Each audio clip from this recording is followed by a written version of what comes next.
Mock vipers are native to Southeast Asia, and they commonly eat lizards and frogs. This genus is so distinct that it was recently placed in its own family. Mock vipers have enlarged teeth at the front of their mouth, and they also have fangs at the back of their mouth.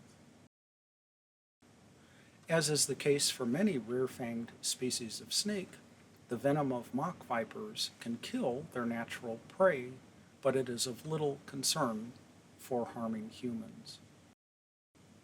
Unlike true vipers that have hollow fangs and can quickly inject their venom, mock vipers and many other rear-fanged species must hold on to their prey to allow sufficient time for the venom to seep into the wounds caused by their fangs.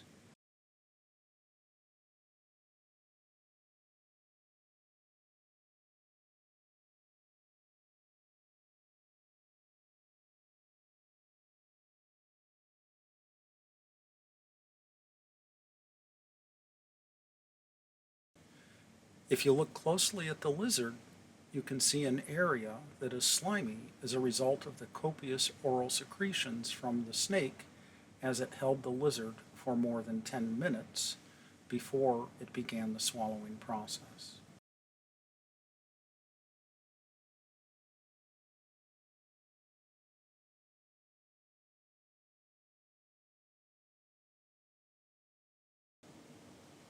As is the case for many species of snakes, mock vipers commonly swallow their prey head first, and this makes it much easier for limbed animals as the limbs readily fold against the body when they're swallowed in this direction.